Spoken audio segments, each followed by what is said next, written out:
you, Neil. All right, let's get the read on this and what that means if we have set up an initiative now to do the biggest amount of infrastructure spending since President Eisenhower started the highway interstate campaign back in the mid-1950s, 1956 to be exact. But so far, not a clear way to pay for it. A budget, really, that doesn't come into balance, at least from the White House, for the next 10 years. Market watcher Jonas Max Ferris, Scott Martin. Scott, ended with you. If we're worried about it, or markets are worried about it, as I like to repeat here, they had a funny way of showing it today. Much ado about nothing, or what? Well, I think the markets realize, Neil, that the overlaying current on this is economic growth, especially when you consider the tax plan, and that's really what the markets care about. You know, the funny thing is everybody's calling out this rise in interest rates, the red herring of that being this budget deal. Well, actually, sports fans, if you looked in history in the last, say, 3 to 6 months, rates have been on the rise since because of the economic data that's been coming in better and faster. So in my opinion, if we have economic growth behind these tax cuts and some of that spending, we might just be okay. Jonas, what is the prevailing view on this? I always think it's a battle between the stimulative effects you get from the tax cuts, many will argue different degrees of stimulus, versus the effect of higher interest rates, and whether that counters that.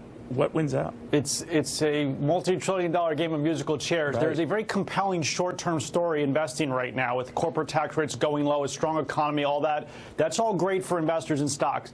There is a scary long-term scenario building, and it's building fast. With investors in the bond market can panic very quickly if they decide your government is not going to make good 10, 15 years down the road. So it basically happened to Greece. So there's this, I want to be in stocks. The earnings are great. I don't necessarily want to be in bonds. I'm a little nervous if that's going to get bad.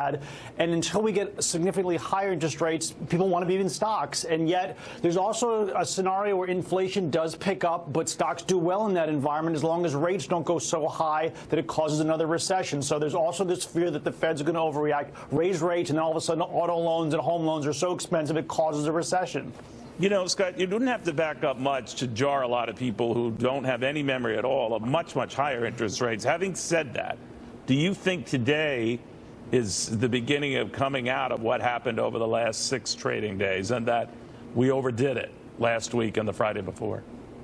I believe we have, and I think that's why you're seeing markets respond, Neil. And you always bring up that, reference point from the 70s, which I don't remember, just to be fair, of 19, 20%. But I was alive, believe it or not. I know it's hard to believe. In the 90s, and rates, to Jonas's point, we're back in the 5, 6% range. So to me, if that's reality, if that's somewhat return to normal, that's not that big of a deal considering where we are today and where we're going because of the economic growth that lies ahead.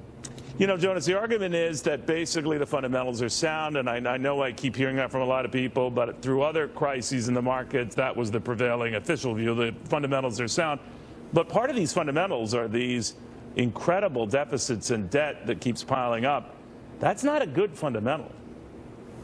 Yeah, and the fundamentals are good, but if you, again, 9 times out of 10, the market comes back after these corrections. But if you look at the news from 2000 or 2007, everyone said it was going to come back, and it didn't either. You never know when it's going to spiral, or there's going to be a panic somewhere because of debt. You think the government's not going to pay you back. All of a sudden, investors decide they overnight panic. That's what happened in stocks recently, so it is dangerous. All right, guys, thank you very much. More after this. The Dow 410 today.